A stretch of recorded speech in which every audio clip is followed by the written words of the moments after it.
नमस्कार दोस्तों, मैं अंकुर उपाध्याय स्वागत करता हूं आप सभी का आपके अपने YouTube channel share market analysis में।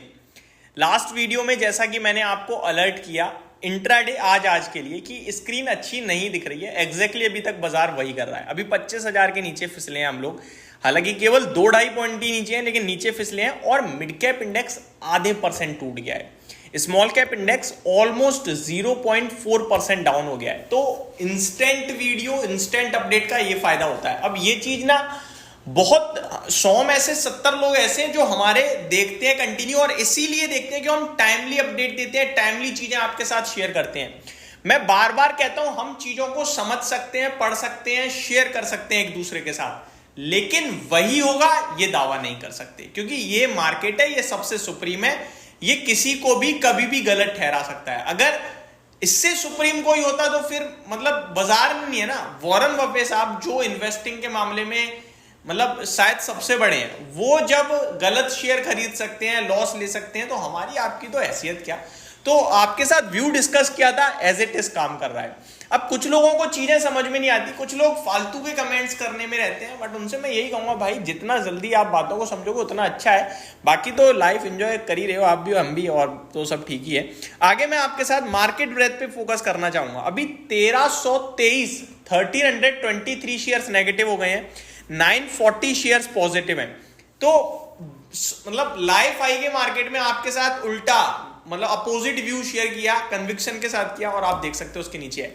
अभी बाजार यहां से घूमेगा क्या? डेफिनेटली घूम सकता है, लेकिन वो स्क्रीन दिखाएगी। जब स्क्रीन दिखाएगी तब मैं घूमता मारूंगा, जब तक नहीं दिखा रही तब तक तो नेगेटिव ही जा रहा है।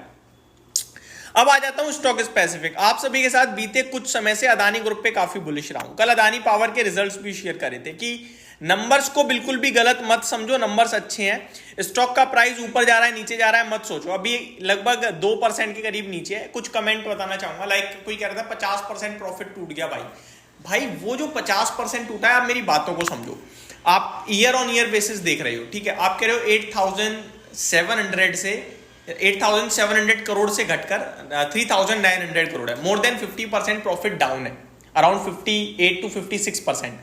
लेकिन अदर इनकम है। अदर इनकम क्या है, मैं उसका बेस क्लियर करना चाहूंगा। अदर इनकम एक ऐसी इनकम होती है दोस्तों, एक्सेप्शनल इनकम जिसे कहते हैं हम लोग, वो वन टाइम होती है। मान के चलो आपके पास आप एक काम करते हो, कोई भी काम ले लो, कोई भी, आपके पास लैंड है उस काम करने के लिए, उस लैंड पे आप काम कर रहे हो।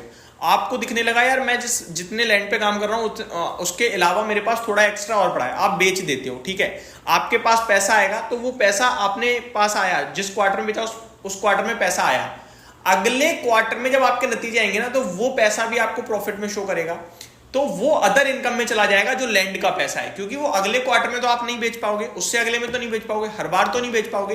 तो कोई ऐसी इनकम जो एक्सेप्शनल होती है, जो वन टाइम ही होती है, आगे कभी होगी नहीं होगी कंफर्म नहीं है, उसको हम कहते हैं एक्सेप्शनल। उसको एडजस्ट किया जाता है। मान के चलो मैंने 300 करोड़ का तो मुनाफा बनाया, लेकिन 700 करोड़ का मुनाफा आया मेरे पास वो लैंड बेचकर, तो टोटल 1000 करोड़ का प्रॉफिट हुआ। लेकिन वो जब मैं 700 करोड़ हटा दूंगा ना, तो मेरे को 300 करोड़ का प्रॉफिट ही माना जाएगा। सेम जो आप 8,700 करोड़ का मुनाफा देख रहे हो, उसमें 7,100 करोड़ का एक्सेप्शनल आइटम है।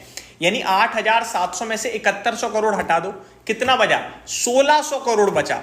तो 1,600 करोड़ का नेट प्रॉफिट है। अगर आप देखो तो लास्ट ईयर सेम क्वार्टर में उससे कंपेयर करोगे तो इस बार कितना प्रॉफिट है? इस बार 3,400 करोड़ का है, क्योंकि इस बार भी 500 करोड़ एक्सेप्शनल आइटम है। आई थिंक एक्सेप्शनल है या अदर इनकम है, वो चेक करना होगा। देखो अदर इनकम दो तरीके से होती है। एक एक्सेप्शनल होती है जिसको हमें हटाना पड़ता है, और नॉर्मल अदर इनकम को हम इंक्लूड करते हैं, वो हर क्वार्टर में आती है। नॉर्मल अदर इनकम क्या होती है वो समझो। अब मान के चलो मैंने कोई शेयर खरीद रखा है, उस शेयर से मेरे पास जो भी पैसा बनता है वो मेरे पास हर क्वार्टर में ऊपर नीचे होगा, बनेगा, बढ़ेगा, घटेगा, तो वो हर क्वार्टर होगा। इसलिए वो मेरी एक्सेप्शनल में नहीं आती, वो नॉर्मल अदर इनकम में आती है। तो जो नॉर्मल अदर इनकम है वो मैं काउंट करूंगा, और जो एक्सेप्शनल है उसे मैं एडजस्ट करके प्रॉफिट को काउंट करूंगा। तो इस बेसिस पे अगर आप देखते हो, तो अगर आपको ईयर ऑन ईयर प्रॉफिट देखना है, तो आपका 1,700 करोड़ से बढ़कर 3,400 करोड़ का आया है। और अगर आप क्वार्टर ऑन क्वार्टर देख रहे हो, तो अराउंड 2,700 करोड़ के सामने 3,700 करोड़ है। लेकिन ओवरऑल अगर आप देखोगे तो बीते 4 क्वार्टर में आपका अर्निंग पर शेयर नीचे आएगा, जिसकी वजह से आपके जो पहले 13 के पीई मिल रहे थे अदानी पावर को, अभी वो अराउंड 20 के पीई पे पहुंच जाएगा। तो वैल्यूएशन ऊपर आएंगे। इसी प्रकार अगर मैं क्वार्टर 2 की बात करूं तो उसमें भी मेरा ईयर ऑन ईयर बेसिस पे प्रॉफिट हो सकता है कि नीचे आ जाए, क्योंकि लास्ट ईयर आपका क्वार्टर 2 में अराउंड 6,700 करोड़ का मुनाफा है, उसमें भी एक्सेप्शनल और टैक्स एडजस्टमेंट है। तो एक क्वार्टर और आपको अदानी पावर में ईयर ऑन ईयर बेसिस पे मुनाफा घटते हुए दिख सकता है, लेकिन क्वार्टर 3 से आपके लिए सब कुछ ठीक हो जाएगा, जिसके बाद आप उसमें फुल्ली फ्लैज तेजी आते हुए देखोगे और सब कुछ पॉजिटिव ही लगने लगेगा आपको। तो मेरा सिंपल सा लॉजिक ये बनता है कि अदानी पावर के स्टॉक को मैं स्टिल होल्ड करूंगा, बैठा रहूंगा लॉन्ग साइड पे, और इस स्टॉक में मेरे को बेचने के बारे में कुछ भी नहीं सोचना है। तो ये मेरी तरफ से एक क्लियर अपडेट थी। होप आपको सारी चीजें समझ में आई होंगी। Thank you so much for watching this video. Have a great day guys.